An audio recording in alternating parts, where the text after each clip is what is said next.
बिस्मिल्लाहिर्रहमानिर्रहीम। अस्सलामुअलैकुम। आप देख रहे हैं धरती पाकिस्तान। मैं नदीम भट्टी। आज जो बातें डिस्कस करेंगे, जो हमारा मौजू है वो पॉलिटिकल सूरत हाल के हवाले से है। जिस तरह से इस वक्त जो बहुत ज़्यादा परेशानी का आलम बना हुआ है तहरीक इंसाफ के कारकुन के लिए, और जो उनके मेन मेंबरान हैं उनके लिए बहुत ज़्यादा परेशानी का आलम बना हुआ है। तो जिस तरह से हुकूमत, जब वो अपोजिशन हुकूमत में आती है तो फिर वो अपोजिशन को तंग करती है, और जैसे ही अपोजिशन हुकूमत में थी तो हुकूमत उसको तंग करती थी। सेम वही जो सिस्टम है वो चल रहा है।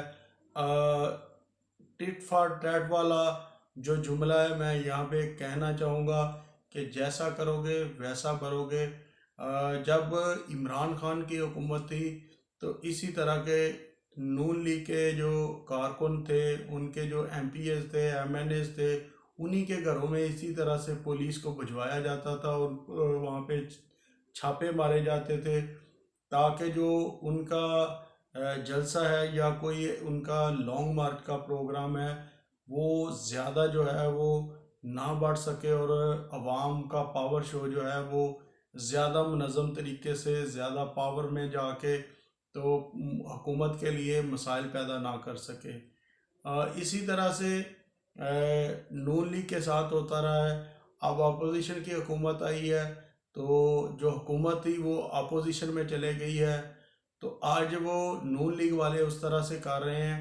मेरा ख्याल है कि अगर इंसान बेहतर सोचे, या जितना भी टाइम ऑफ पीरियड है इलेक्शन होने में, इमरान खान साहब के जो फैसले हैं वो बहुत ही ज़्यादा मुल्क को डिस्टर्ब कर रहे हैं। जैसे पहले उन्होंने 3.5 साल हुकूमत की है तो वो अदम एतमाद का जो सिलसिला बना उसमें वो हुकूमत चले गई है। अब इमरान खान साहब को 1.5 साल का इंतज़ार करना चाहिए और इलेक्शन 1.5 साल बाद हो जाने चाहिए। तो इतनी जल्दी किस बात की है? अगर मुल्क के हालात ख़राब हैं, मुआशी तौर पर भी मुल्क के हालात ख़राब हैं, तो क्या इमरान खान साहब जब 3.5 साल पहले गुजार के गए हैं तब इनसे कुछ हुआ नहीं, तो अब ये होशियत कंडे अपना के लॉन्ग मार्च करके आज़ादी मार्च का जो नाम दिया गया है उसका नाम दे के क्या मुल्क के लिए आसानियाँ पैदा कर रहे हैं? क्या मुल्क के लिए मईशत को बेहतर बना रहे हैं? क्या आपको इनके फार्मूलाज की समझ आती है? आपने मुझे कमेंट सेक्शन में ज़रूर बताना है। तो जैसा ही करना है वैसा ही भरना है। मेरा ख्याल है कि मिल बैठकर जितना भी 70 साल पाकिस्तान को बने हुए हो गए हैं, लेकिन आज तक इस तरह के मामलात नहीं हुए जिस तरह से अब हो रहा है। जैसे ही कोई धरना देना शुरू करता है या लॉन्ग मार्च या आज़ादी मार्च का नाम देना के लिए अवाम को इकट्ठा करते हैं, अवाम को इस्लामाबाद की तरफ बुलाते हैं, तो ये बहुत सारे मसाइल हैं पाकिस्तान के लिए, पाकिस्तानी गवर्नमेंट के लिए। पहले ही हालात इस तरह के नहीं है कि मुल्क जो है वो मज़ीद बंद रह सके। मुल्क की मईशत का बेड़ा पहले ही गर्क हो चुका है, तो मज़ीद इसको फॉल डाउन करने के लिए, इसको मज़ीद इसको नीचे धकेलने के लिए कोशिशें ना की जाए, बल्कि इसको ऊपर लाने के लिए कोशिशें की जाए। मुल्क के मुफाद में फ़ैसले किए जाएं ताकि इस मुल्क की डायरेक्शन अच्छी तरफ जा सके और ये मुल्क तरक्की कर सके। और जिस तरह के हालात नज़र आ रहे हैं, जो जो इस मुल्क के साथ जिसका भी हाथ डलता है वो कर रहा है, तो मेरा नहीं ख्याल के हालात कोई बेहतरी की तरफ आएंगे। जिस तरह से ओन चौधरी ने इतने बड़े इंकशाफात किए हैं, सलीम सहाफ़ी साहब को जरगा प्रोग्राम में इंटरव्यू देते हुए बहुत ज़्यादा इस जो सदी का जो ये हुकूमत गुजरी है इमरान खान साहब की, इसको उसने सबसे ज़्यादा करप्ट कहा है, सबसे ज़्यादा इसके ख़िलाफ़ वो बोल रहे हैं। जहांगीर तरीन का मेन बंदा है, इमरान खान की पर्सनल लाइफ को बहुत ज़्यादा जानता है, जितनी भी हुकूमत की है वो बहुत बेहतर तरीके से जानते हैं। उस्मान बुज़दार के मतलब भी वो बहुत बेहतर तरीके से जानते हैं। मुल्क के साथ आप मुहिब वतनी के साथ खड़े हैं, तो इस मुल्क के जो भी आपको बंदा छोड़ के जा रहा है, और वो जो रहते हुए उस पीरियड और ड्यूरेशन के दरमियान उसने टाइम गुजारा है, वो सारी खुल के बातें बता रहा है।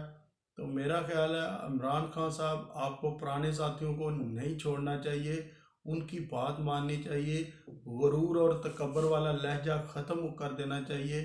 किसी की दी बहन बेटी को अपनी बहन बेटी समझेंगे तो ये सिलसिले चलेंगे और आगे के सिलसिले बढ़ेंगे। मेरा ख्याल है जब इस तरह के मामलात होंगे तो आपके जो चौकीदार होंगे वही चोरों के साथ मिल जाएंगे, तो फिर आपके लिए बहुत सारे मसाइल हैं, आपके लिए बहुत सारी मुश्किलें हैं। आपके लिए हुकूमत करना, आपके लिए पाकिस्तान के लिए फ़ैसले करना, आपका इंटरनेशनल लेवल पर बैठकर बातें करना बिल्कुल बेकार जाएगा। पहले अपना ग्रुप सीधा करें, अपनी टीम को ठीक करें, अपनी टीम को परफेक्ट करें, और जो भी आपको कोई बात आके बताता है आपको उसकी मजबूती के साथ उसका जवाब दें, उसको फेस करें।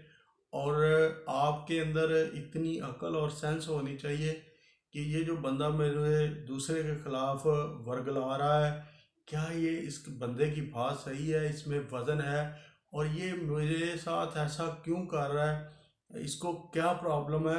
तो डीपली आप सोचेंगे, डीपली आप बातें को जानने की कोशिश करेंगे, तो फिर जाके आप सियासत करेंगे। अगर एक बंदे ने 20 साल गुजारे हैं, एक बंदा साल बाद आता है, साल का पीरियड होता है, तो वो आके कहता है अलीम खान ठीक नहीं है, जहांगीर तरीन ठीक नहीं है, या ओन चौधरी ठीक नहीं है, या चौधरी सरवर ठीक नहीं है, तो फिर आपके लिए, आपकी हुकूमत के लिए बहुत ज़्यादा मामलात ख़राब होंगे। आप कभी भी हुकूमत नहीं कर सकेंगे, आप कभी भी सरकारी कुर्सी पर नहीं बैठ सकेंगे, आप वजारत उज़्मा की सीट कभी भी हासिल नहीं कर सकेंगे। जितना मर्ज़ी पावर शो कर लें, जितना मर्ज़ी आप स्ट्रगल कर लें, आपके लिए बहुत सारी मुश्किलात का सामना है। अभी तो वक्त शुरू हुआ है, तो आपको समझ जाना चाहिए। आसान तरीके से मिल बैठकर किसी न किसी ग्रुप को के साथ आप अटैच हों, किसी ग्रुप को अपने साथ अटैच करें, लोगों को साथ लेके आएँ, और किसी ऐसे पावरफुल को बंदे को साथ लगाएं जो आपकी हुकूमत के लिए बहुत मुफीद हो और आपको उस वजारत उज़्मा तक पहुंचा सके। तो ये थी मेरी बातें जो मैं गाहे बगाहे करता रहता हूँ। अगर आपको अच्छी लगी हैं तो आप इसको लाइक शेयर ज़रूर करें। दुआओं में याद रखना है। अल्लाह तबारक व तआला दोनों जहां की खुशियां नसीब करे। कल फिर आपकी खिदमत में हाज़िर होंगे। तब तक के लिए मुझे दीजिए इजाज़त। अपने मेज़बान नदीम भट्टी को अल्लाह हाफिज़।